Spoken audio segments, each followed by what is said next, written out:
Hello friends, welcome to calculator. और आज की क्लास में हम लोग नंबर्स के बारे में और ज़्यादा जानेंगे। जैसा कि हमने प्रीवियस 2 क्लासेस में सीखा था। पहले हमने नंबर्स के बारे में सीखा था, नंबर्स क्या होता है, उसके डिविजन्स के बारे में, यानी कितने टाइप्स के नंबर्स होते हैं, जिसमें हमने real number, imaginary number, Hindi में बोले तो वास्तविक और काल्पनिक संख्याएँ। उसके बाद से प्राइम नंबर, जिन्हें हम लोग अभाज्य संख्याएँ बोलते हैं, उसके बारे में जाना। फिर हमने देखा कि कोई नंबर प्राइम नंबर है, उसको कैसे चेक करते हैं। उसके बाद से जो नेक्स्ट क्लास थी उसमें हमने डिविजिबिलिटी रूल के बारे में पढ़ा था कि कोई नंबर किसी नंबर से विभाज्य है या नहीं, वो कैसे चेक करते हैं। ठीक है ना।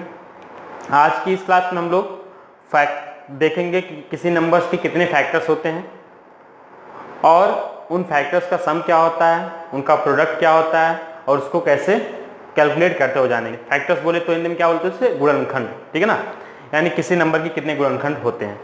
अब देखो, जैसा कि मैं एक एग्जांपल लेता हूं। मान लो कोई नंबर है 100। क्या है? 100। तो 100 के कितने गुणनखंड होंगे? देखो, जब हम बात करते हैं फैक्टर्स की तो हमेशा हम बात करते हैं प्राइम फैक्टर्स की। ठीक है ना। प्राइम फैक्टर्स यानी जो फैक्टर्स हो, यानी 100 जिससे डिविजिबल हो, वो डिविजिबिलिटी जो चेक करें। जैसे लाइक अगर हम 100 को लिखें 10 × 10 भी लिख सकते हैं, लेकिन 10 और 10 इसको क्या बोलते हैं? इसको हम बोलेंगे कि 100 दो नंबर्स के मल्टीपल के फॉर्म में लिखा है, प्रोडक्ट के फॉर्म में लिखा है। दो नंबर को जैसे 10 और 10 को मल्टीप्लाई 100 आ जाए, यह इसके प्राइम फैक्टर्स यानी अभाज्य गुणनखंड के रूप में नहीं लिखा गया है। ठीक है ना। तो प्राइम फैक्टराइजेशन क्या होता है? प्राइम फैक्टराइजेशन ये होता है, ये जो नंबर लिखा है गुणनखंड ना, यहाँ पे सिर्फ और सिर्फ प्राइम नंबर दिखे, उसके पे पावर कुछ भी हो सकता है। जैसे अगर मैं बात करूं 100 की, तो 100 इक्वल टू क्या होगा हमारा? 2 × 5 × 2 × 5, यानी अगर 100 को और डिटेल में लिखूं तो हो जाएगा हमारा 2 का स्क्वायर × 5 का स्क्वायर। ठीक, ये हमारा क्या हो गया? 100 के प्राइम फैक्टराइजेशन। 100 को हम लोग क्या बोलेंगे? प्राइम फैक्टराइजेशन, जिसमें ये जो फैक्टर्स इसके क्या हैं? प्राइम नंबर्स हैं। जैसे 2 और 5 दोनों प्राइम नंबर हैं, अभाज्य संख्या है। ठीक है। अब हमें क्या करना है? हमें जैसे देखो, हमें ये देखना है कि 100 के फैक्टर्स कौन कौन से हैं। तो जब बात करता हूं 100 के फैक्टर्स की, तो देखो यहाँ पे लिखो 100 किन किन नंबर से डिविजिबल है, वो क्या आ जाएंगे? इसके फैक्टर्स जाएंगे। तो अगर मैं डिविजिबिलिटी देखूं तो बताओ 100 किससे किससे डिविजिबल है? सबसे पहले 100 किससे डिविजिबल है? 1 से डिविजिबल है, क्योंकि 1 से सारे नंबर्स डिविजिबल होते हैं, मैंने बताया था। फिर 2 से डिविजिबल होगा, हाँ बिल्कुल डिविजिबल है। उसके बाद से 3 से नहीं होगा, 5 से होगा। ठीक है ना। 5 के बाद 10 से होगा, 4 से भी डिविजिबल होगा क्योंकि 2 का स्क्वायर है। तो यहाँ पे मैं पहले 4 को लिखता हूँ, फिर 5 लिखूंगा, फिर 10 पे आता हूँ। उसके बाद से 20 से भी डिविजिबल होगा और 25 से भी होगा, फिर 50 से भी होगा और लास्ट में किससे डिविजिबल होगा? 100 से। ठीक है ना। तो अगर हम 100 के फैक्टर्स की बात करें तो कितना हो गया हमारे यहाँ पे? 9 फैक्टर्स हो गए। देखो 1 2 3 4 5 6 7 8 9, यानी टोटल जो फैक्टर्स हो गए वो 9 है। ठीक है ना। और अगर बोले टोटल प्राइम फैक्टर्स 2 हैं, एक 2 है और एक 5 है। ठीक है ना। टोटल नंबर ऑफ फैक्टर्स बोले तो 9 है। अब अगर हमसे पूछता बताओ सम ऑफ फैक्टर्स क्या होगा, तब मैं क्या करूंगा? इन सबको ऐड कर दूंगा। ठीक है ना। इन सबको ऐड करूंगा तो मेरा सम क्या आ जाएगा? यानी मैं बोलूं sum of factors. Sum of factors क्या होगा? इन सबको ऐड कर लो। 1 + 2 3 + 4 7 + 5 12 + 10 22 + 20 42 + 25 हमारा जो 67 और 150 217। ये क्या हो जाएगा? हमारा सम ऑफ फैक्टर्स हो जाएगा। ठीक है ना। लेकिन यह एक छोटा नंबर था, तो हमने sum of factors, number of factors, या अगर बोले इवन फैक्टर्स, तो इवन फैक्टर्स देखो कितना है? 1 2 3 4 5 6, यानी इसके 6 इवन फैक्टर्स हैं। यानी अगर मैं बात करूं इवन फैक्टर्स की, इवन फैक्टर्स कितने हैं? 6। ऑड फैक्टर्स की बात करूं, ऑड फैक्टर्स कितना होगा? अगर टोटल 9 थे, 6 इवन है, तो 3 ऑड होगा। अब देख लो कौन कौन सा है? 1 है, 5 है, 25 है। 3 ऑड फैक्टर्स हो गए। ठीक है ना। सम ऑफ फैक्टर्स आ गया। फिर ऐसा में निकालना होगा product of factors. Product of factors क्या होगा? इन सबको मल्टीप्लाई कर दो। जब सबको मल्टीप्लाई करोगे तो क्या आएगा? 1 × 2 × 4 × 5 × 10 × 20 × 25 × 50 × 100, ये क्या हो जाएगा हमारा प्रोडक्ट ऑफ फैक्टर्स हो जाएगा। लेकिन देखो चूंकि 100 एक छोटा नंबर है तो आप ये सब इजीली फाइंड आउट कर लोगे, ठीक है ना।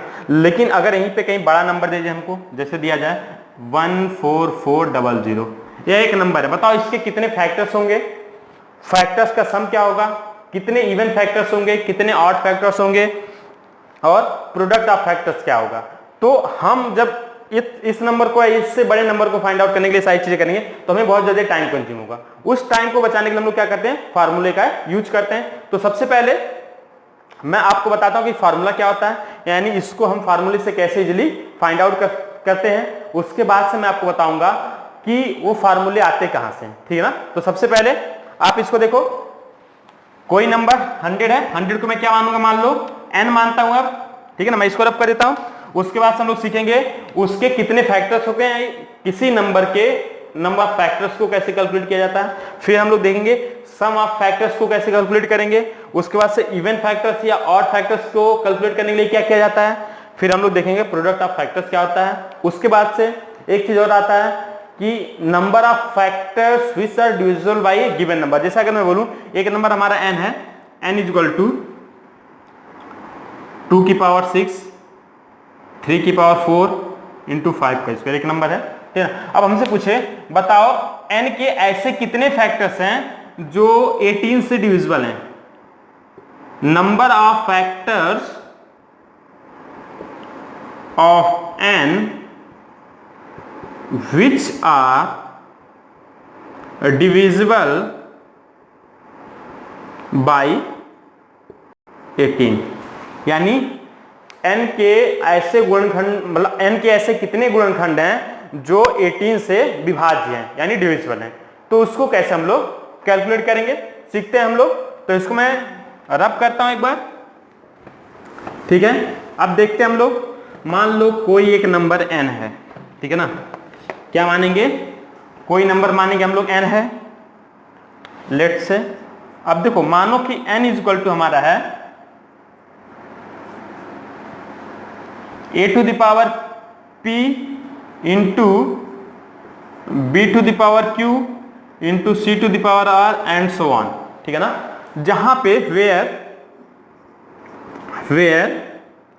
a b c and so on are prime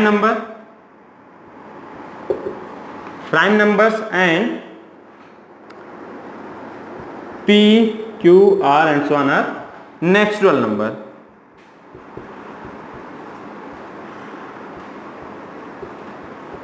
ठीक है ना।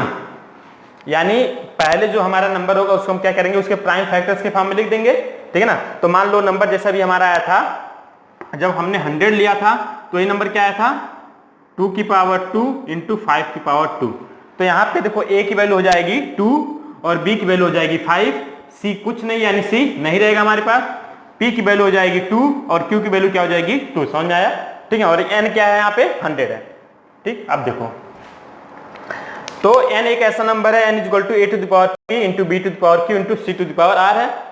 अब अगर हमसे पूछे इसके नंबर ऑफ फैक्टर्स तो हम लिखेंगे number of factors of n is equal to हो जाएगा हमारा p plus 1 q plus 1 r plus 1 and so on. And so on का मतलब होता है अगर यहाँ पे एक और टर्म होता है जैसे d to the power something होता है यानी d की पावर m होता तो हम यहाँ पे लिख देते हैं m प्लस 1। समझ में आया। यानी जब हमें नंबर ऑफ फैक्टर्स निकालना हो तो जो प्राइम फैक्टर्स हो उनका जो पावर हो उससे 1 ऐड करके हम लोग क्या करेंगे मल्टीप्लाई कर देंगे। जैसे कि एग्जाम्पल के तौर पे अगर लूं, example n is equal to हमारा क्या है 100 है, इज इक्वल टू हो जाएगा 2 की पावर 2 इंटू 5 का स्क्वायर, यही था हमारा। हियर नंबर ऑफ फैक्टर्स क्या होंगे हमारे, देखो मैंने बताया था अभी यहाँ पे p की वैल्यू क्या है 2 है और q की वैल्यू क्या है 2 है। तो नंबर ऑफ फैक्टर्स हो जाएगा हमारा 2 प्लस 1 और 2 प्लस 1, 2 प्लस 1 क्या होता है 3 इंटू 3 यानी क्या हो जाएगा 9, जो कि अभी हमने जब पीछे सॉल्व किया था तो हमने देखा था कि 100 के कितने फैक्टर्स थे 9। तो आप वैसे सारे फैक्टर्स लिख के कर रहे थे, ऐसे फार्मूलेस करो, दोनों से आंसर क्या आएगा हमारा 9 आएगा, ठीक है ना। सेकेंड चीज हमने देखा था नंबर ऑफ इवन फैक्टर्स और नंबर ऑफ ऑड फैक्टर्स। फिर हम लोग देखेंगे किसी पार्टिकुलर नंबर से कितने ऐसे फैक्टर्स होंगे जो किसी पार्टिकुलर नंबर के मल्टीपल होंगे या उससे डिविजिबल होंगे। ठीक है, इसको भी मैं रब करता हूं। ठीक, तो देखो यहां पे अगर मैं लिखूं number of even factor, number of even factors of n, तो एक चीज देखो, कोई नंबर इवन कब होता है? जब वो नंबर 2 से डिविजिबल होता है। तो जो फैक्टर्स हैं, अगर n के फैक्टर्स में, मतलब जो प्राइम फैक्टर्स, अगर इसमें कोई 2 नहीं होगा तो उसके कभी भी इवन फैक्टर्स नहीं होंगे। अब इवन फैक्टर्स मान लो, यहां पे जो n है उसका पहले लिखा है 2 की पावर p लिखा है। ठीक है ना, n क्या है? 2 की पावर p के फॉर्म का है। या तो यहां पे हमने यही रहने दो, मैं यहां पे लिखता हूं let n is equal to 2 to the power p into b to the power q into c to the power r।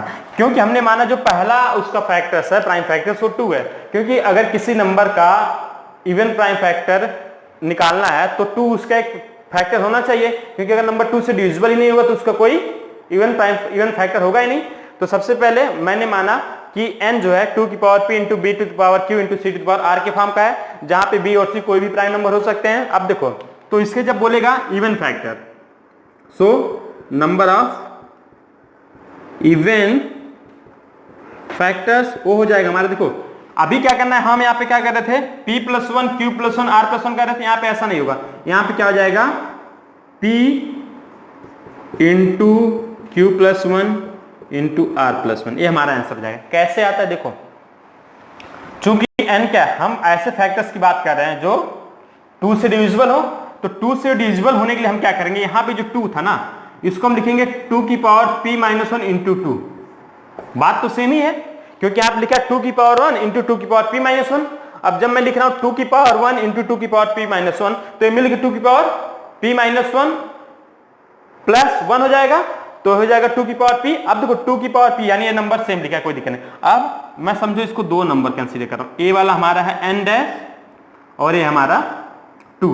अब देखो हमने यहां पे कैलकुलेट किया कि n डैश के कितने फैक्टर्स होंगे, क्योंकि अगर n डैश है हमारा 2 की power p minus 1 into b की पावर q इंटू सी की पावर r, तो इसके फैक्टर्स होंगे यहां पे कि p माइनस 1 प्लस, यहां पे जाएगा हमारा p minus 1 plus 1 into q plus into r plus 1, ये हो जाएगा हमारा p into q plus 1 into r plus 1। ये क्या हो जाएगा, इसके फैक्टर्स जाएंगे n डैश के। अब n डैश के इतने फैक्टर्स हैं। अब अगर सारे फैक्टर्स को मैं 2 से मल्टीप्लाई कर दूं, क्योंकि हमने ऑलरेडी लिखा था यहाँ पे इंटू 2, तो अगर सारे फैक्टर्स को मैं 2 से मल्टीप्लाई कर दूं तो फैक्टर्स क्या हो जाएंगे, इवन हो जाएंगे। तो ऐसे कितने फैक्टर्स होंगे, जितने n डैश के फैक्टर्स होंगे वो कितने हमारे p into q plus 1 into r plus 1। यानी जब हमसे पूछे किसी नंबर के इवन फैक्टर्स बताओ तो हम क्या करेंगे, 2 की पावर एक बाहर ले लेंगे, यानी या जो 2 की पावर होगा उसको एज रख के, जैसे p है तो p रख के p into q plus 1 into r plus 1 कर देंगे। ठीक है ना। अब अगर ये हमसे पूछता बताओ number of odd factors, number of, अभी मैं इसको फार्मूले से बताऊंगा, मतलब कैसे फार्मूला आता है वो भी बताऊंगा अभी। Number of odd factors of n, तो देखो ऑड फैक्टर्स तभी आएंगे जब सारे नंबर्स क्या हो, ऑड हो। यानी जैसा अभी मैंने बात किया था, जिस नंबर का प्राइम फैक्टर्स 2 होगा ही नहीं उसके कभी इवन फैक्टर नहीं होंगे। तो क्या करो, ये जो 2 वाला पोर्शन इसको हटा दो, तो नंबर ऑफ ऑड फैक्टर्स क्या होगा, q plus 1 into r plus 1। बस हम जो 2 का पावर था उसको कंसीडर नहीं करेंगे जब हम ऑड फैक्टर्स को कैलकुलेट करें। यानी नंबर ऑफ ऑड फैक्टर्स क्या हो जाएगा, q plus 1 into r plus 1। ठीक है ना। तो यहां तक अभी देखो नंबर ऑफ फैक्टर्स क्या होगा, p plus 1 q plus 1 r plus 1। p q r कहां पे है, p q r क्या है, p q r ये है जो प्राइम नंबर्स जो थे हमारे प्राइम फैक्टर्स थे उनके जो पावर्स हैं। Number of even factors calculate करने के लिए क्या करोगे, अभी हम यहाँ पे 2 की पावर को मतलब p प्लस 1 सब में ऐड कर रहे थे, लेकिन जब इवन फैक्टर्स कैलकुलेट करना होगा तो जो 2 का पावर होगा उसमें हम कुछ ऐड नहीं करेंगे, यानी 1 ऐड नहीं करेंगे, उसको एज इट इज लिखेंगे, जो पावर होगा वही, फिर p into q plus 1 into r plus 1 हो जाएगा। जब हमें ऑड फैक्टर्स कंसीडर करना होगा, कैलकुलेट करना होगा, तो हम क्या करेंगे, जो ऑड का पावर मतलब जो इवन नंबर होगा 2 उसको हटा के बाकी जो पावर्स होंगे उसको as it is number consider करके उसके फैक्टर्स निकाल लेंगे। जैसे हमने माना कि हमारा ये नंबर नहीं था, बस इसी नंबर की बताओ, क्योंकि एक 2 का पावर था उसको हटा दिया। अब इस नंबर के जितने फैक्टर्स होंगे वही क्या होगा, उसका ऑड फैक्टर होगा, क्योंकि हमने 2 की पावर जो p था उसको कंसीडर नहीं किया। ठीक है ना, क्योंकि जब नंबर 2 से मल्टीप्लाई होता है तभी इवन या ऑड डिसाइड होता है। अगर मल्टीप्लाई हो रहा है तो इवन होगा, मल्टीप्लाई नहीं होगा तो इवन नहीं होगा। ठीक है, यहां तक मेरे ख्याल समझ में आ गया। जैसे हमने लिया था हमारा नंबर 100, अब बताओ 100 के इवन फैक्टर्स कितने होंगे। तो मैंने बताया था इवन फैक्टर्स के लिए क्या करना, आपने यहां पे नंबर ऑफ फैक्टर्स निकाला, 2 + 1 किया। अब अगर मैं बोलूं नंबर ऑफ इवन फैक्टर्स, तो क्या करना है, हमें 2 की पावर को एज इट इज लिखना है, उसमें कुछ ऐड नहीं करना है। तो क्या हो जाएगा 2 × 5 का स्क्वायर, तो इसको 2 + 1 लिखो, यानी क्या हो जाएगा 2 × 3 6 हो जाएगा। ठीक है ना, जो कि आप देख सकते हैं जो हमने पीछे सॉल्व किया था एग्जांपल में 6 आ रहा था हमारा, यानी 6 है। अगर यही मैं करूंगा नंबर ऑफ ऑड फैक्टर्स,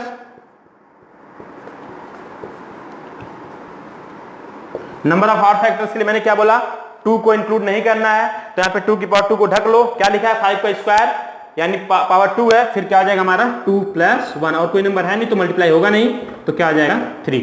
यानी नंबर ऑफ ऑड फैक्टर्स क्या आ गए 3, और नंबर ऑफ फैक्टर्स क्या हो गए 6 हो गए। ठीक है ना, अब हम ये देखते हैं कि ये फार्मूला आता कहां से। ठीक है ना, फार्मूला आता कहां से, तो उसको हम लोग देखने के लिए एक बार इसको आप देख लो, मैं इसको रब करूंगा, फिर मैं 100 का एग्जांपल देके आपको बताऊंगा ये फार्मूला आया कहां से है। फिर उसके बाद से हम लोग देखेंगे सम ऑफ फैक्टर्स क्या होता है, क्योंकि ये आप फार्मूले समझ जाओगे कैसे आता है, फिर ये सारे फार्मूले आप याद करो, या तो वैसे डायरेक्ट फार्मूला मतलब जो डेरिवेशन होगा उसको यूज कर लो, दोनों आसान है, आपका हो जाएगा क्वेश्चन। ठीक है ना, इसको मैं रब करता हूं, आप नोट कर लीजिए एक बार। आप देखो 100 था हमारा, जैसे हमने नंबर लिया था 100, हमने क्या लिया था नंबर 100, तो देखो 100 को मैं क्या लिखूंगा, 100 = 2 का स्क्वायर इंटू 5 का स्क्वायर। ठीक, अब यहां पे मैं लिखूंगा, देखो एक बात तो 100 किससे किससे डिविजिबल है, 100 डिविजिबल था हमारा 1 से, 2 से, 4 से, 5 से, 10 से, उसके बाद से 20 से, 25 से, 50 से और 100 से। मेरे ख्याल से इसके 9 फैक्टर्स थे, 9 फैक्टर्स हैं। अब देखो इसका मतलब 2 का जो भी पावर हो, कोई भी नंबर जिसमें 2 का पावर मैक्सिमम 2 हो, मैक्सिमम 2 होने का मतलब 2 की पावर 0 हो सकता है, या 2 की पावर 1 हो सकता है, या 2 की पावर 2 होगा। ठीक, तो हमेशा क्या होगा, डिविजिबल होगा। जैसे देखो 2 की पावर 0 देखूंगा तो 1, 100 1 से डिविजिबल है। 2 की पावर 1 देखूंगा 2, 100 2 से डिविजिबल है। 2 की पावर 2 देखूंगा 4, 100 4 से डिविजिबल है। सही है ना। इसी तरीके से अगर नंबर का जो हमारा 5 है, ठीक है ना, 5 का स्क्वायर है, तो अगर ये 5 की पावर 0 होगा, मतलब 2 हो या उससे कम हो, जैसे 5 की पावर 0 है, 5 की पावर 1 है, 5 की पावर 2 है, अगर ऐसा होगा तो हमेशा डिविजिबल होगा 100 से। जैसे 5 की पावर 0 का मतलब 1, 100 1 से डिविजिबल है। 5 की पावर 1 का मतलब 5, 100 5 से भी डिविजिबल है। 5 का पावर 2 का मतलब क्या होता है 25, 100 25 से भी डिविजिबल है। ठीक है ना। अब देखो इन सबसे मैंने अलग अलग देख लिया, ठीक है ना, तो इनसे तो डिविजिबल है। अब अगर मैं देखूं कोई ऐसा नंबर जिसमें 2 की मैक्सिमम पावर 2 हो और 5 की मैक्सिमम पावर 2 हो, तो उससे भी 100 क्या होगा, डिविजिबल होगा। जैसे अगर हम बात करते हैं 10 की, तो 10 में क्या है 2 × 5, यानी 2 का पावर 1 है और 5 का पावर 1 है। 20 की बात करूं तो 20 क्या हमारा 2 का स्क्वायर इंटू 5। यहां पे देखो 2 का मैक्सिमम पावर क्या है 2 है, 5 का मैक्सिमम पावर क्या है 1 है, अभी भी 100 इससे डिविजिबल है। सिमिलरली अगर 50 की बात करूं तो लिखा है 2 की पावर 1 इंटू 5 का स्क्वायर, इससे भी 100 क्या है डिविजिबल है। क्यों, क्योंकि इसमें 2 और 5 का जो मैक्सिमम पावर है 2 और 2 है, यानी जो मैक्सिमम पावर 2 इसका भी है, इसका भी 2 है, तो उसको एक्सीड नहीं कर रहा है, या तो उसके इक्वल है या तो उससे छोटा है, तो नंबर डिविजिबल होगा। सिमिलरली अगर 100 की बात करूं, 100 में क्या है 2 का स्क्वायर इंटू 5 का स्क्वायर है, अभी भी देखो जो 2 और 5 का मैक्सिमम पावर है 2, उसको यहाँ पे एक्सीड नहीं कर रहा है, इसलिए ये जो नंबर होगा 100 इससे डिविजिबल होगा। सही है ना। तो मैं बोलूं, अब देखो, अब मैंने क्या किया, इनको अलग अलग लिख लिया, 2 की पावर 0, 2 की पावर 1, 2 की पावर 2। अब अगर मैं इसको इससे मल्टीप्लाई करूंगा तो जितने भी नंबर मिलेंगे अलग अलग टर्म में, बात कहूं ऐड और सब्सट्रैक्ट नहीं करना, बस मल्टीप्लाई करना है। जैसे अगर मैं इसको इससे मल्टीप्लाई करूं तो आएगा मेरा 2 की पावर 0 इंटू 5 की पावर 0 प्लस 2 की पावर 0 इंटू 5 की पावर 1 प्लस 2 की पावर 0 इंटू 5 का स्क्वायर। सिमिलरली अगर इससे मल्टीप्लाई करूं तो 2 की पावर 1 इंटू 5 की पावर 0 प्लस 2 की पावर 1 इंटू 5 की पावर 1 प्लस 2 की पावर 1 इंटू 5 का 2 प्लस, अब इससे मल्टीप्लाई करना मुझे तो 2 का स्क्वायर इंटू 5 की पावर 0 प्लस 2 का स्क्वायर इंटू 5 की पावर 1 प्लस 2 की पावर 2 इंटू 5 की पावर 2। देखो अब अगर ईच टर्म की बात करूं, हमारा ए टर्म लूं, ए टर्म लूं, ए टर्म लूं, ए कोई सा भी टर्म लूं, सारे इंडिविजुअल टर्म से 100 क्या होगा, डिविजिबल होगा। और देखो कितने टर्म्स हैं, 1 2 3 4 5 6 7 8 9 टर्म्स हैं, और ये 9 के 9 क्या हैं, 100 के फैक्टर्स लिखे गए हैं। जैसे देखो अगर हम 1 को लिखना है तो इसको लिख दूंगा 2 की पावर 0 इंटू 5 की पावर 0, 2 को लिखना होगा तो 2 की पावर 1 इंटू 5 की पावर 0, 4 को लिखना होगा तो 2 का स्क्वायर इंटू 5 की पावर 0 लिख दूंगा, 5 को लिखना होगा तो क्या लिखूंगा, 2 की पावर 0 इंटू 5 की पावर 1 लिख दूंगा, और 25 को लिखना होगा तो क्या लिखूंगा, 2 की पावर 0 इंटू 5 का पावर 2। देखो ये सारे जो पावर्स हैं यहां पे आ गए, ठीक है ना। इसका मतलब यह जो प्रोडक्ट हमें देगा, ठीक है ना, इसमें जितने टर्म्स होंगे, नंबर ऑफ टर्म्स क्या डिफाइन करेगा, number of factors, and number of terms is equal to क्या होगा हमारा, नंबर ऑफ फैक्टर्स। और ये जो नंबर आ रहा है अगर इसका सम करूं तो हमें क्या देगा, sum of factors. Sum of factors क्या होगा, अब देखो यहां से सम ऑफ फैक्टर्स अगर मैं निकालूं तो देखो 2 की पावर 0 क्या होता है हमारा, 1 होता है, 2 की पावर 1 क्या होगा 2, 2 की पावर 2 क्या होगा 3, सॉरी 2 की पावर 2 क्या होगा 4, तो 1 प्लस 2 प्लस 4 क्या हो जाएगा 7, ठीक, इंटू 5 की पावर 0 क्या होगा 5 1 होगा, 5 की पावर 1 क्या होगा 5, 5 की पावर 2 क्या होगा हमारा 25, इनको ऐड करो तो हो जाएगा 31। यानी जो सम ऑफ फैक्टर्स होगा हमारा वो क्या हो जाएगा 7 इंटू 31 मल्टीप्लाई कर दो, 7 1 जा 7, 7 3 जा 21, 217।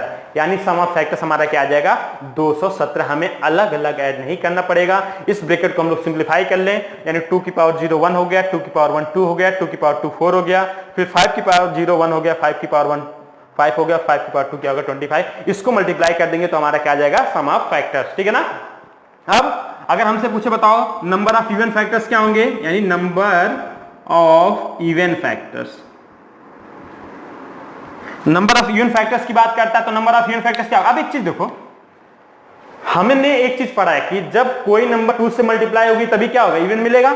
अब इसमें क्या है, अगर हम ए है 2 की पावर 1 अगर इससे मल्टीप्लाई करेंगे किसी को तो इवन मिलेगा, 2 की पावर 2 इससे मल्टीप्लाई करेंगे तभी इवन मिलेगा, 2 की पावर 0 क्या है 1 है जो कि ऑड नंबर है, इससे किसी नंबर को मल्टीप्लाई करूं तो इवन नहीं होगा। जैसे फर्स्ट 3 नंबर्स आप देख लो, फर्स्ट 3 नंबर्स क्या है 2 की पावर 0 2 की पावर 0 2 की पावर 0, यानी 2 की पावर 0 होता है 1, तो अगर 2 की पावर 0 से मल्टीप्लाई है, ये भी 2 की पावर 0 से मल्टीप्लाई है, ये भी 2 की पावर 0 यानी 1 से मल्टीप्लाई है, तो है ये तो हमारा 1 है, ये हमारा 5 है और ये हमारा है 25। ये तीनों क्या है ऑड नंबर्स हैं, ठीक है ना। और मैंने बोला था ये सारे 9 के 9 क्या लिखे फैक्टर्स, तो ये तीनों क्या है ऑड फैक्टर्स लिखे गए हैं। तो ऑड फैक्टर्स कब मिले मुझे, जब मैंने 2 की पावर 0 से मल्टीप्लाई किया, यानी मुझे इनसे कोई मतलब नहीं। यहाँ पे देखो एक नंबर है, यहाँ पे 3 नंबर है, एक को 3 से मल्टीप्लाई करो कितने टर्म्स आएंगे 3, तो नंबर ऑफ ऑड फैक्टर्स क्या हो जाएंगे 3। अब अगर मुझे इवन फैक्टर्स कैलकुलेट करना है तो इवन फैक्टर्स के लिए मैं क्या करूंगा, इसको छोड़ के बाकी इन दोनों से मल्टीप्लाई करूंगा। अब यहाँ पे देखो 2 टर्म्स है, एक 2 की पावर 1 है, दूसरा 2 की पावर 2 है। यहाँ पे कितने टर्म्स हैं, कितने पद हैं 3, तो यहाँ पे देखो 2 की पावर 1 और 2 की पावर 2 यानी 2 टर्म और 3 टर्म मल्टीप्लाई करो कितने टर्म्स मिलेंगे 6 टर्म, क्योंकि 2 3 जा क्या होता है यानी 2 3 6 टर्म्स मिलेंगे यहाँ पे हमें। तो देखो 6 टर्म्स कौन कौन से 1 2 3 4 5 6, तो नंबर ऑफ इवन फैक्टर्स क्या हो जाएंगे हमारे 6। फिर नंबर ऑफ ऑड फैक्टर्स जैसे मैंने बताया, नंबर ऑफ ऑड फैक्टर्स अगर देखूंगा तो नंबर ऑफ ऑड फैक्टर्स क्या आ जाएंगे, मैंने बताया था इसको कितने नंबर से मल्टीप्लाई करना 3, तो कितने टर्म्स होंगे 3, यानी नंबर ऑफ ऑड फैक्टर्स क्या हो जाएंगे 3। समझ में आया। तो यहां से हम लोग देखेंगे कि जो नंबर ऑफ फैक्टर्स होंगे वो क्या होंगे, इसके जितने टर्म्स होंगे वो हमेशा आपको कैलकुलेट नहीं करना पड़ेगा। जैसे अगर मान लो कोई नंबर ऐसे होता कि मैं इसको रब करता हूं, अगर मान लो कोई नंबर होता हमारा, कोई नंबर ऐसे होता, जैसे कोई नंबर कौन सा लूं मैं, 90 ले लेता हूं मैं, 90, ठीक है ना। अब देखो 90 इज इक्वल टू क्या होता है, अगर मैं 90 को लूं तो 90 क्या होगा, 90 होगा हमारा 2 की पावर 1 इंटू 3 का स्क्वायर इंटू 5, क्योंकि 2 9 जा 18, 5 जा 90, 90 हो गया। अब हमें बताना इस नंबर के, बताओ इस नंबर के कितने फैक्टर्स होंगे, सम ऑफ फैक्टर्स क्या होगा, नंबर ऑफ इवन फैक्टर्स क्या होंगे या नंबर ऑफ ऑड फैक्टर्स क्या होंगे। तो जब इसको कैलकुलेट करना होगा तो हम देखो सबसे पहले इसको क्या लिखेंगे, हम लिख देंगे 2 का एक ही टर्म है तो हम इसको लिखेंगे 2 की पावर 0 प्लस 2 की पावर 1। क्यों 2 की पावर 0 2 की पावर 1 इसलिए लिखा क्योंकि हमने ये जो 90 होगा वह 2 की पावर 1 से छोटे जितने भी पावर होंगे 2 के सबसे डिविजिबल होगा, यानी 2 की पावर 0 2 की पावर 1 हो गया। सिमिलरली 3 का स्क्वायर को क्या लिखेंगे, 3 की पावर 0 प्लस 3 की पावर 1 प्लस 3 का स्क्वायर। ऐसे 5 को क्या लिखेंगे, 5 की पावर 0 प्लस 5 की पावर 1, ठीक है ना। अब बताओ जब इसको मल्टीप्लाई करूंगा तो कितने टर्म्स होंगे, 2 टर्म्स यहां पे, 3 टर्म्स यहां पे, 2 टर्म्स यहां पे, मल्टीप्लाई करो 2 3 जा 6 2 जा 12। तो नंबर ऑफ फैक्टर्स की बात करूं अगर, नंबर ऑफ फैक्टर्स क्या हो जाएंगे, 2 3 जा 6 6 2 जा 12, नंबर ऑफ फैक्टर्स क्या आ जाएगा 12, यानी 90 के कितने फैक्टर्स होंगे 12। अब अगर मैं पूछूं number of even factors, number of even factors, तो नंबर ऑफ इवन फैक्टर्स की अगर मैं बात करूं तो देखो इवन फैक्टर्स के लिए क्या होगा, 2 की पावर 0 यानी इसको हटाना पड़ेगा, इसको मैं क्या कंसीडर करूंगा बस 1, क्योंकि देखो यहां पे अगर ये तो एचटी रहेगा क्योंकि इसमें सब ऑड है तो 3 2 जा 6 तो हो जाएगा। अब यहाँ पे 2 टर्म है, ये हमें इवन देगा नहीं, बस ए इवन देगा, तो यहाँ पे कितना होगा हमारा, 2 को हटा के 1 लिखना पड़ेगा, 1 3 जा 3 2 जा 6, यानी नंबर ऑफ इवन फैक्टर्स क्या हो जाएंगे 6। नंबर ऑफ ऑड फैक्टर्स निकालना है, आपने टोटल फैक्टर्स निकाल रखा है, 12 को 6 से माइनस कर दो तब भी 6 आ जाएंगे, यानी number of odd factors is equal to 6। क्योंकि देखो हमेशा sum of even factors plus odd factors हमेशा टोटल फैक्टर्स देखा, देखो number of even factors 6, number of odd factors 3, 6 plus 3 9, जो टोटल नंबर ऑफ फैक्टर्स के बराबर होता है। इसी तरीके से यहां भी होगा, अदरवाइज आपको कैलकुलेट ही करना तो ऐसे कर लो, इसको छोड़ देना था, मैंने बताया था, या तो 2 की पावर 0 1 होता है, एक ही टर्म है, 1 इंटू 3 इंटू 2 तभी क्या आ जाएगा हमारा 6, यानी टोटल नंबर ऑफ फैक्टर्स क्या हो जाएगा 12, number of even factor 6, number of odd factor 6। अब हमें देखना है कि सम ऑफ फैक्टर्स क्या होगा, सम ऑफ फैक्टर्स। तो देखो सम ऑफ फैक्टर्स की जब मैं बात करता हूं तो सम ऑफ फैक्टर्स क्या होगा, सम ऑफ फैक्टर्स देखो 2 की पावर 0 प्लस 2 की पावर 1, 2 की पावर 0 होता है हमारा 1 प्लस 2 की पावर 1 क्या होता है 2, 1 प्लस 2 क्या हो जाएगा, यहां पे मैं लिखता हूं 3 हो जाएगा पहले ब्रैकेट में, सेकंड ब्रैकेट में 3 की पावर 0 1 होता है, 3 की पावर 1 3 होगा, प्लस 3 की पावर 2 9 होगा, 1 प्लस 3 प्लस 9 क्या होगा 13 हो जाएगा, यानी 3 इंटू 13 इंटू 5 की पावर 0 1, 5 की पावर 1 5, 5 प्लस 1 6 यानी इंटू 6, मल्टीप्लाई कर दो, 13 3 जा क्या होता है हमारा, 13 3 जा होता है हमारा 39, 39 इंटू 6 हमारा क्या जाएगा आंसर, तो देखो 39 इंटू 6 करना है तो 39 इंटू 6 मल्टीप्लाई कर लो, आप क्या आ जाएगा हमारा 234, क्योंकि अगर ये 40 होता तो 40 इंटू 6 क्या होता 240, उससे 6 माइनस कर दो, यानी जो सम ऑफ फैक्टर्स क्या आएगा हमारा 234। समझ में आ गया, ठीक है ना।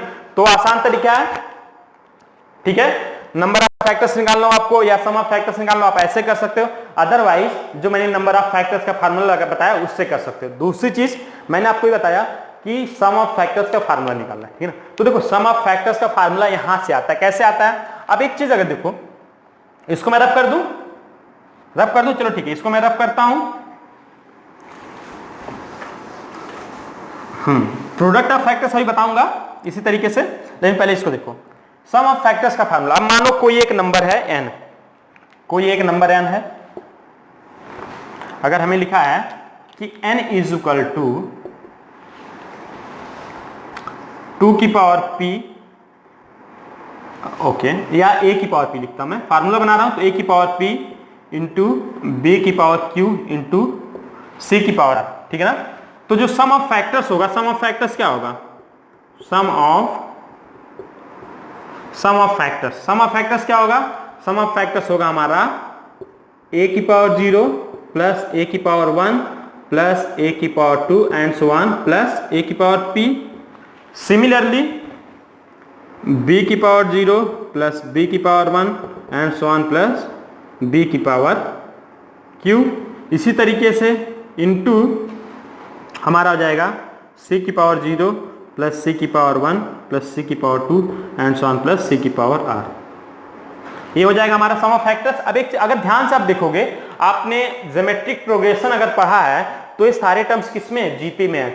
इन टर्म्स का जो कॉमन रेशियो क्या है a, क्योंकि हर टर्म का देखो a से मल्टीप्लाई, इसमें a से मल्टीप्लाई करोगे a की पावर 1, इसमें a से मल्टीप्लाई करो a की पावर 2, ऐसे मल्टीप्लाई करते जाओगे आपको टर्म मिलता जाएगा। यानी यहाँ पे कॉमन रेशियो a है, यहाँ पे कॉमन रेशियो b है, यहाँ पे कॉमन रेशियो c है। तो अगर आपको पता है कि जैसे हमारी जीपी जो होती है a होती है, ए आर होती है, यानी a plus a r square and so on a r to the power n, इसका जो सम होता है क्या होता है हमारा a r to the power n minus 1 upon r minus 1 होता है, ठीक।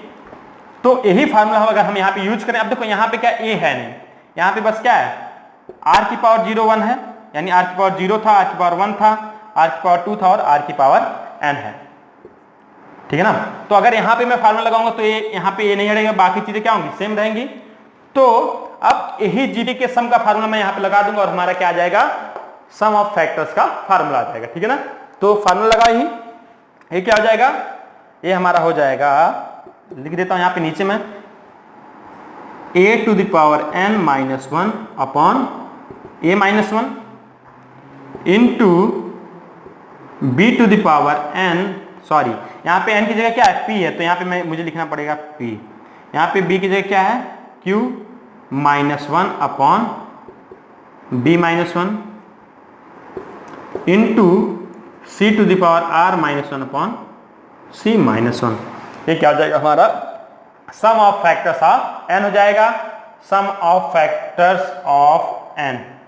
फार्मूला क्या हो गया हमारा फार्मूला हो गया a to the power p minus 1 upon a minus 1 into b to the power p minus 1 upon b minus 1 into c to the power r minus 1 upon c minus 1। पता है ये क्या होगा, q होगा, b to the power q minus 1। समझ में आया, ये सम ऑफ फैक्टर्स का फार्मूला हो गया। जैसे कि हमने यहाँ पे सम ऑफ फैक्टर्स क्या कैलकुलेट किया था, 3 इंटू 13 इंटू 6। तो अगर यहीं पे फार्मूला लगाओगे, let n is equal to 90 is equal to क्या होगा, 2 की पावर 1 इंटू 3 का स्क्वायर इंटू 5 की पावर 1। तो इसका सम ऑफ फैक्टर्स क्या होगा, सम ऑफ फैक्टर्स हमारा हो जाएगा, देखो यहां पे a की पावर p है तो 2 की पावर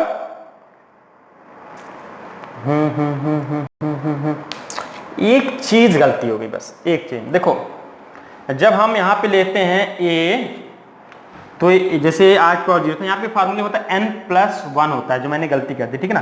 तो यहाँ पे होगा हमारा p प्लस 1 हो जाएगा, क्योंकि यहाँ पे जो नंबर ऑफ टर्म्स है इसमें, देखो नंबर ऑफ टर्म्स n नहीं है, क्योंकि हमने r की पावर 0 से स्टार्ट किया है, तो इसमें नंबर ऑफ टर्म्स क्या हो जाएंगे, n प्लस 1 हो जाएंगे। अगर मैं r की पावर 1 से स्टार्ट करता तो इसमें नंबर ऑफ टर्म्स n होते, लेकिन चूंकि हमने 0 से स्टार्ट किया इसलिए नंबर ऑफ टर्म्स क्या हो जाएंगे, n प्लस 1। और यहाँ पे पावर जो होता है r का हमेशा क्या होता है, नंबर ऑफ टर्म्स, यानी n प्लस 1 होगा।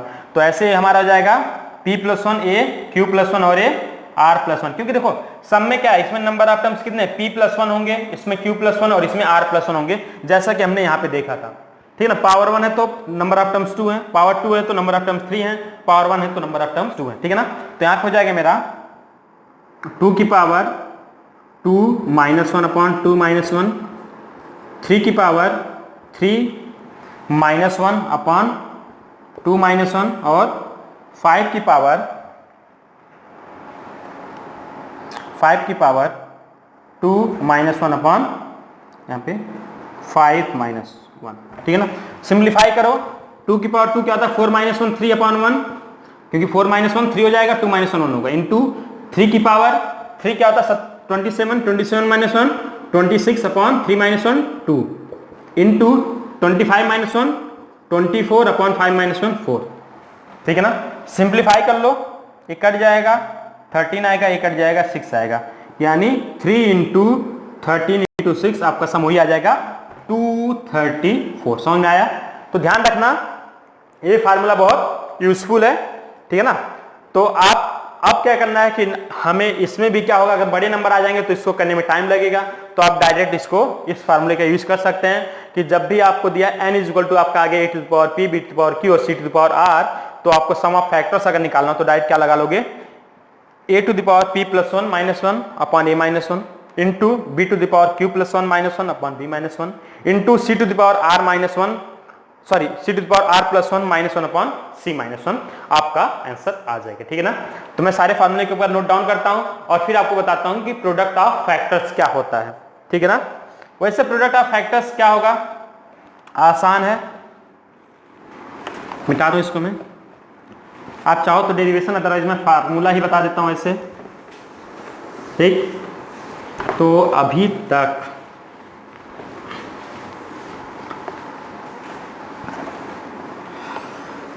हाँ, अब आते हैं, पहले क्या क्या देखा, n इज इक्वल टू क्या हमारा, n इज इक्वल टू है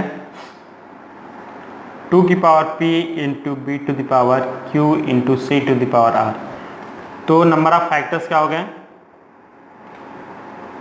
आपको पता होगा मैंने यहाँ पे 2 क्यों लिया है, 2 बस इसलिए लिया है ताकि मैं इवन फैक्टर्स कैलकुलेट कर पाऊँ, और अगर मैं a b c तीनों लेता प्राइम नंबर्स, तो अगर उसमें कोई 2 होता नहीं तो उसमें कोई इवन फैक्टर्स नहीं होता। नंबर ऑफ फैक्टर्स क्या हो जाएगा हमारा, p plus 1 q plus 1 r plus 1। Number of even factors क्या होगा हमारा, p into q plus 1 r plus 1, ठीक है ना। नंबर ऑफ ऑड फैक्टर्स क्या होगा हमारा, नंबर ऑफ ऑड फैक्टर्स क्या होगा जल्दी बताओ, q प्लस 1 r प्लस 1, ठीक है ना। सम ऑफ फैक्टर्स क्या होगा, सम ऑफ फैक्टर्स क्या होगा हमारा, सम ऑफ फैक्टर्स होगा हमारा 2 की power p plus 1 minus 1 upon 2 minus 1 into b to the power q plus 1 minus 1 upon b minus 1 into c to the power r plus 1 minus 1 upon c minus 1, ठीक है ना। ये क्या हो गया हमारा, सम ऑफ फैक्टर्स हो गया। अब जब बात करते हैं प्रोडक्ट ऑफ फैक्टर्स की, प्रोडक्ट ऑफ फैक्टर्स, तो देखो प्रोडक्ट ऑफ फैक्टर्स हो जाता है हमारा n to the power f theta, ठीक है ना। f थीटा क्या होता है हमारा, नंबर ऑफ फैक्टर्स, यानी इसको हम बोल देंगे n to the power upon 2 हो जाएगा, n to the power number of factors upon 2, यानी किसी नंबर के प्रोडक्ट का, मतलब जो फैक्टर्स होते हैं उनका प्रोडक्ट जो होता है, यानी प्रोडक्ट ऑफ द फैक्टर्स क्या होता है, number two the power number of product number of factors upon 2। जैसे देखो, जैसे भी हम देख रहे थे, हमने क्या देखा था, 100 का एग्जांपल लिया था, तो 100 क्या था, 100 था हमारा, इसके फैक्टर्स जो हमने लिखे थे, फैक्टर्स क्या थे, 1 2 4 5 10 20 25 50 और 100। अब देखो 100 को लिखने के तरीके क्या थे, अब यहां से हम देखेंगे, हम इसको 1 इंटू 100 भी लिख सकते हैं, सेकेंड 2 इंटू 50 लिखेंगे, थर्ड 4 इंटू 25, फोर्थ 5 इंटू 20 और फिफ्थ 10 इंटू 10, ठीक है ना। तो देखो नंबर ऑफ फैक्टर्स क्या हो गए हमारे, मतलब प्रोडक्ट ऑफ फैक्टर्स अगर देखो तो यहाँ पे देखो एक फैक्टर्स रिपीट हुआ है, अगर मैं इसको देखूं तो इसका प्रोडक्ट क्या आ रहा है, 100 आ गया, इसका भी क्या आ गया 100 आ गया, इसका भी क्या आ गया 100 आ गया, इसका भी क्या आ गया 100 आ गया। बस यहाँ पे एक फैक्टर्स मैंने रिपीट किया क्योंकि 10 को 10 से ही मल्टीप्लाई किया, ठीक है ना।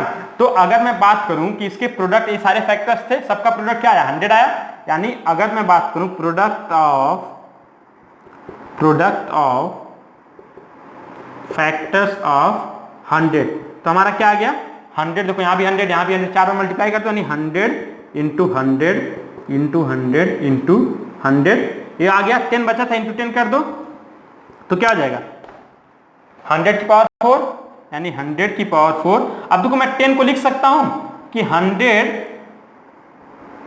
टू द पावर 1/2, क्योंकि 100 का स्क्वायर रूट क्या होता है 10 होता है, तो इसको मैं लिख दूंगा प्लस 1/2, यानी 100 टू द पावर 9/2, तो ये आ गया ना product of factors of 100 is equal to 100 to the power number of factors upon 2, ठीक है ना। तो किसी भी नंबर के अगर हमें फैक्टर्स का प्रोडक्ट निकालना हो तो सबसे पहले हम फाइंड आउट करेंगे उस नंबर के फैक्टर्स कितने हैं, फिर जो नंबर होगा उसके पावर में फैक्टर्स अपॉन 2 लिख दूंगा, तो उसके जो फैक्टर्स होंगे उनका प्रोडक्ट आ जाएगा, ठीक है ना। तो अब इसके बाद हम लोग क्या करते हैं, कुछ एग्जांपल्स देखते हैं जिसमें हम लोग देखेंगे कोई नंबर परफेक्ट स्क्वायर कैसे होगा और नॉन परफेक्ट स्क्वायर होगा, तो उसमें डिफरेंट क्या आता है फैक्टर्स में। अब देखो यहां से आप देख लोगे ऐसे, जैसे मैंने एक जो नंबर लिया था 100, तो 100 के फैक्टर्स कितने थे 9, ठीक है ना। अगर यही एक नंबर मैं ऐसे लूंगा, मान लो मैं दूसरा नंबर जो लिया था 90 क्या था 2 इंटू 3 का स्क्वायर इंटू 5, इसके नंबर ऑफ फैक्टर्स कितने आए थे, नंबर ऑफ फैक्टर्स की अगर बात करूं मैं तो नंबर ऑफ फैक्टर्स 12 आए थे। तो देखो दूसरा एग्जांपल कोई और ले लो, जैसे कि इसमें मान लो 36 लेता हूं, अगर 36 है तो इसके नंबर ऑफ फैक्टर्स क्या होंगे 2 का स्क्वायर इंटू 3 का स्क्वायर होगा, नंबर ऑफ फैक्टर्स 9 हो जाएंगे हमारे। अगर दूसरा नंबर मैं यहां पे लेता हूं जैसे 75, तो 75 क्या होता है हमारा 3 इंटू 5 का स्क्वायर, नंबर ऑफ फैक्टर्स क्या हो जाएंगे 75 के नंबर ऑफ फैक्टर्स यहाँ पे 1 है पावर, तो 2 इंटू 3 यानी 6 हो जाएंगे। तो एक चीज देखो, जो मैं परफेक्ट स्क्वायर नंबर लूंगा ना, जो परफेक्ट स्क्वायर नंबर होता है उसका जो नंबर ऑफ फैक्टर्स होता है हमेशा ऑड में होता है, और जो परफेक्ट स्क्वायर नहीं होता यानी कोई नंबर है जो परफेक्ट स्क्वायर नहीं है तो उसका जो नंबर ऑफ फैक्टर्स होगा हमेशा इवन में होगा, ठीक है ना। क्योंकि यहां से भी आप देख सकते हो जब हमारा नंबर परफेक्ट स्क्वायर होता है तो दो नंबर को मल्टीप्लाई करने मिल जाता है, लेकिन 75 के ऐसे कोई दो नंबर नहीं होंगे जिसको मल्टीप्लाई करें तो 75 मिल जाएगा, यानी हम लोग इंटीजर्स की बात करें, ठीक है ना। तो जब कोई परफेक्ट स्क्वायर होगा तो उसके नंबर ऑफ फैक्टर्स हमेशा ऑड में होंगे यानी ऑड फैक्टर्स होंगे। अब जब कोई परफेक्ट स्क्वायर नहीं होगा तो उस नंबर के हमेशा नंबर ऑफ फैक्टर्स क्या होंगे इवन में होंगे, ठीक है ना। तो इसको मैं रब करता हूं और आपको एक क्वेश्चन देता हूं। जैसे मैंने पहली क्लास में बताया था, बताओ जैसा क्वेश्चन ये है, how many numbers are there between, हाउ मेनी numbers are there between 200 and 2000 which has odd number of factors, odd number of factors, यानी how many numbers are there between 200, देखो आपको ये बताना है कि 200 और 2000 के बीच में ऐसे कितने नंबर्स हैं जिनके जो नंबर ऑफ फैक्टर्स हैं वो क्या है ऑड है, ठीक है। तो अभी मैंने सबसे पहले आपको बताया कि कोई नंबर जब उसके ऑड फैक्टर्स होते हैं तो नंबर क्या होता है हमेशा परफेक्ट स्क्वायर होता है। तो इसका मतलब आपसे ये पूछ रहा है कि बताओ 200 से ज्यादा और 2000 से कम कितने परफेक्ट स्क्वायर होते हैं। तो आप काउंट कर लो, देखो 200 जो होता है हमारा 14 के स्क्वायर होता है, मतलब 14 के स्क्वायर के पास होता है, और 2000 की अगर बात करूं तो देखो 44 का स्क्वायर क्या होता है हमारा 1936, क्योंकि इसके बाद जो हमारा स्क्वायर होता है 45 होता है, और 45 का स्क्वायर क्या आ जाता है हमारा 2025। तो देखो हमें बताना है कि ऐसे कितने नंबर्स हैं 200 और 2000 के बीच जिनके नंबर ऑफ फैक्टर्स ऑड हो। तो मैंने बताया 200 और 2000 के बीच में जितने परफेक्ट स्क्वायर नंबर होंगे वही क्या होंगे हमारे आंसर होंगे। तो 14 तो होगा नहीं, 14 क्यों नहीं होगा क्योंकि इसका स्क्वायर क्या होता है 196 यानी 200 से छोटा है, तो हमारा 15 होगा क्योंकि 15 का स्क्वायर क्या होता है 225, यानी पहला नंबर होगा हमारा 225 जिसके नंबर ऑफ फैक्टर्स क्या होंगे ऑड होंगे। उसके बाद से जो लास्ट नंबर होगा वो क्या होगा 44, क्योंकि 44 का स्क्वायर होता है 1936, और जो कि हमारा 2000 से छोटा है, और अगर हम 45 लेते तो इसका स्क्वायर हो जाएगा 2025 जो कि 2000 से बड़ा है। यानी 15 से लेके 44 तक के सारे नंबर क्या होंगे हमारे, यानी इनका जो स्क्वायर होगा वो सारे नंबर्स इस कैटेगरी में आएंगे जो 200 से बड़े होंगे और 2000 से छोटे होंगे, और उनके फैक्टर्स क्या होंगे, ऑड होंगे। तो बताओ ऐसे कितने नंबर होंगे, बस स्टार्टिंग से 44 सारे नंबर कैलकुलेट करना है, बस 14 हटाना है, तो नंबर ऑफ सच नंबर क्या हो जाएगा 44 माइनस 14 यानी 30। तो हमारा आंसर क्या हो जाएगा 30 such numbers are there which are greater than 200 and less than 2000 and had the number of factors in odd. ठीक है ना। तो 200 से 2000 के बीच हमारे पास 30 नंबर ऐसे हैं जिनके नंबर ऑफ फैक्टर्स क्या हैं, ऑड है। दूसरा एग्जांपल लेते हैं, आप लोग बताओ, बहुत छोटा सा एग्जांपल लेता हूं मैं। जैसे एक नंबर है n, if n is equal to 2 की पावर 5 इंटू 3 का स्क्वायर, या 3 की पावर 4 कर लो, इंटू 5 की power cube, how many factors of n are divisible by 18। ठीक है ना। हमने क्या लिखा है, n इज इक्वल टू 2 की पावर 5 इंटू 3 की पावर 4 इंटू 5 की पावर 3। तो बताओ हाउ मेनी फैक्टर्स, यानी n के कितने ऐसे गुणनखंड होंगे जो 18 से विभाज्य होंगे, यानी how many factors of n are divisible by 18। तो सिंपली है, मैंने बताया था अभी आपको क्या करना है। सबसे पहले देखो, जब भी इस टाइप के क्वेश्चन आए आपके पास तो आपको क्या करना है, सबसे पहले जो n है इसमें 18 के मतलब अगर मैं देखूं तो 18 इक्वल टू हमारा आ जाएगा 2 इंटू 3 का स्क्वायर। तो इस नंबर से आपको 2 और 3 का स्क्वायर बाहर कर लेना है। तो अगर मैं इसको n को लिखूं 2 इंटू 3 का स्क्वायर इंटू 2 की पावर 4 इंटू 3 का स्क्वायर इंटू 5 का क्यूब, मेरे ख्याल से सही है, क्योंकि अगर यहाँ पे 2 को मल्टीप्लाई करोगे 2 की पावर 4 से तो 2 की पावर 5 हो जाएगा, और 3 के स्क्वायर को 3 के स्क्वायर से मल्टीप्लाई करोगे 3 की पावर 4 हो जाएगा, और 5 का क्यूब है। ठीक है ना। अब देखो, चूंकि ए नंबर जब इस नंबर में या इसके जो भी फैक्टर्स होंगे उससे मल्टीप्लाई होगा तो नंबर हमेशा क्या होगा 18 से डिविजिबल होगा, क्योंकि इसकी वैल्यू क्या होती है 18, यानी n is equal to 18 n dash, इसको मैंने क्या माना n dash, where n dash is equal to 2 की पावर 4 इंटू 3 का स्क्वायर इंटू 5 का क्यूब। ठीक है ना। अब देखो, अब अगर मैं आपसे बोलूं कि n डैश के जितने भी फैक्टर्स होंगे अगर उसको मैं 18 से मल्टीप्लाई करूं, देखो कोई भी नंबर अगर 18 से मल्टीप्लाई होगा तो हमेशा क्या होगा 18 से डिविजिबल होगा। इसी तरीके से n डैश के जितने भी फैक्टर्स होंगे अगर उसको मैं 18 से मल्टीप्लाई कर रहा हूं तो क्या होगा, हमेशा 18 से डिविजिबल होगा। तो हमें एक्चुअली करना क्या होता है, हमें करना ये होता है जब भी आपको इस टाइप का क्वेश्चन पूछे n is equal to something, how many factors of n are divisible by some number like 18, तो आपको क्या करना है, पहले इस नंबर से 18 बाहर करो, फिर जो नंबर आए उसके नंबर ऑफ फैक्टर्स काउंट कर लो। यानी हमें क्या करना है, number of factors of n dash calculate करना है। तो number of factors of n dash निकालना आपको बहुत मतलब आता है, बहुत आसान है। जैसे आप लिखा 2 की पावर 4 तो क्या होगा 5, 4 प्लस 1,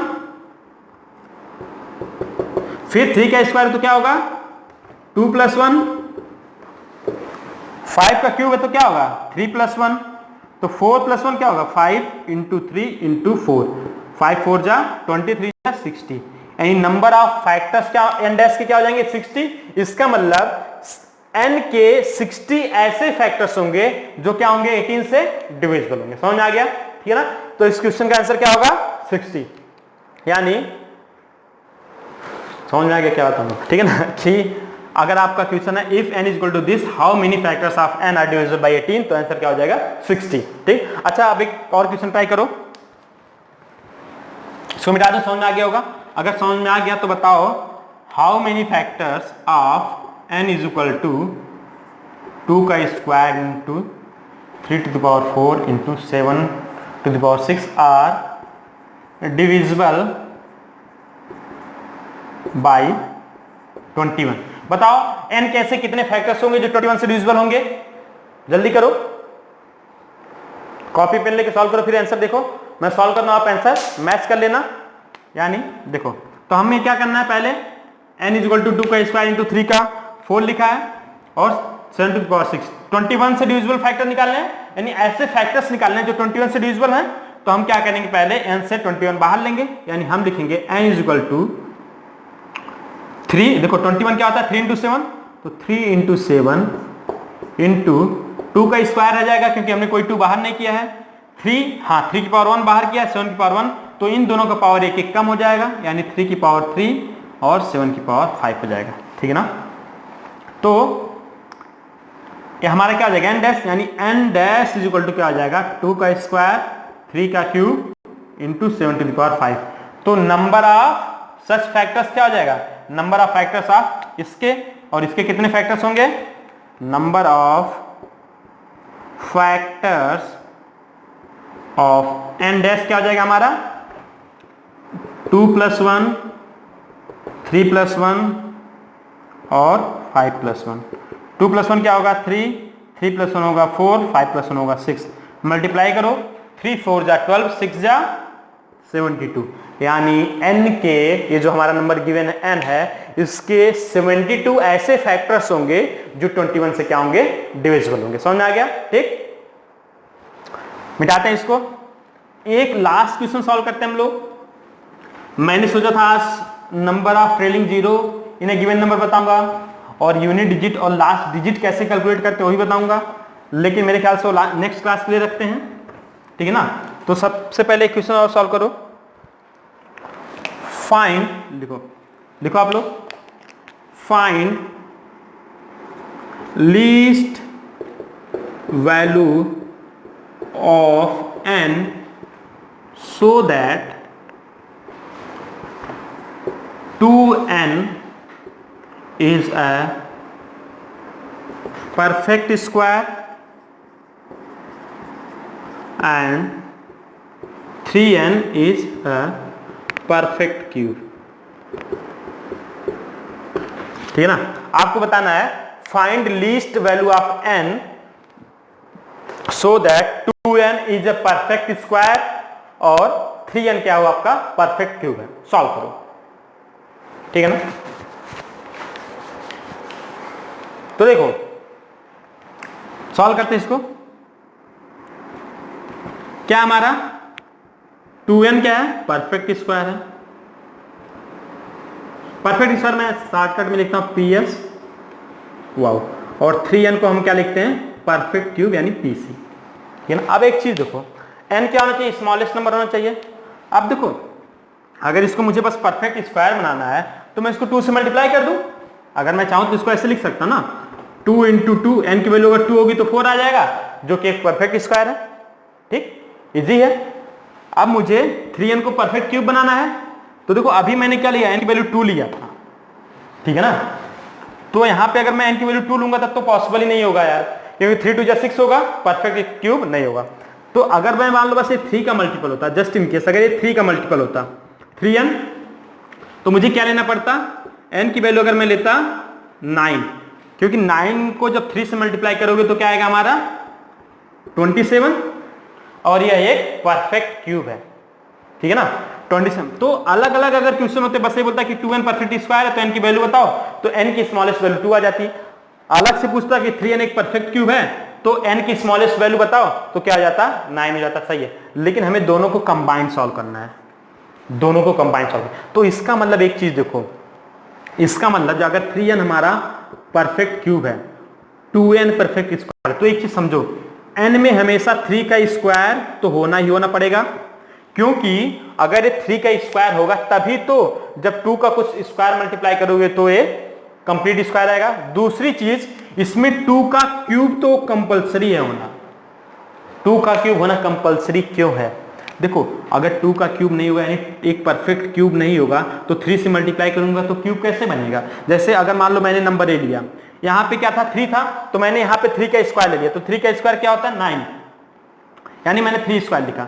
यहां पे चूंकि परफेक्ट क्यूब चाहिए था तो मैंने 2 का क्यूब ले लिया, ठीक है ना। अब देखो ये जो 2 का क्यूब है, अगर इसमें मैं 2 से मल्टीप्लाई करूंगा तो क्या आ जाएगा, हो जाएगा 3 का स्क्वायर इंटू 2 की पावर 4। यह एक परफेक्ट स्क्वायर है क्योंकि दोनों पावर्स क्या है, इवन है, सिमिलरली अगर इस नंबर में मैं 3 से मल्टीप्लाई करता हूं तो क्या आ जाएगा 3 का क्यूब इंटू 2 का क्यूब। अब यह एक परफेक्ट क्यूब है, ठीक है ना।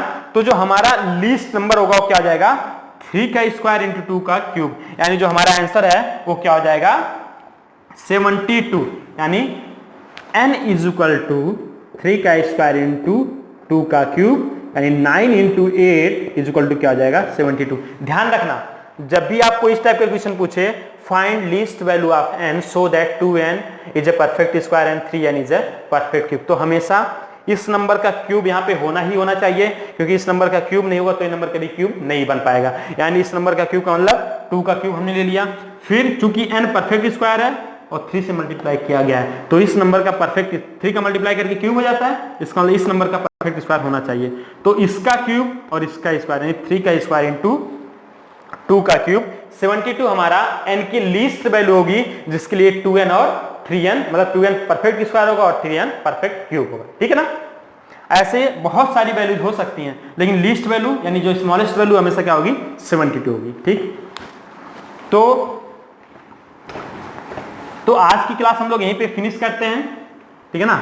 आज की क्लास में हमने क्या सीखा, नंबर ऑफ फैक्टर्स निकालना सीखा, सम ऑफ फैक्टर्स निकालना सीखा, ठीक है ना। उसके बाद हमने देखा कि किसी नंबर के इवन फैक्टर्स या ऑड फैक्टर्स कैसे कैलकुलेट करते हैं, ठीक है ना। और उस पे बेस क्या देखे हमने कुछ प्रॉब्लम्स देखे। जो नेक्स्ट क्लास होगी उसमें हम लोग क्या देखेंगे number of trailing zeros in A given number. उसके बाद हम लोग देखेंगे कि किसी नंबर के लास्ट डिजिट या लास्ट 2 डिजिट कैसे कैलकुलेट करते हैं, और फिर देखेंगे हम लोग रिमाइंडर थ्योरम, ठीक है ना। चलो तब तक के लिए बाय बाय, टेक केयर।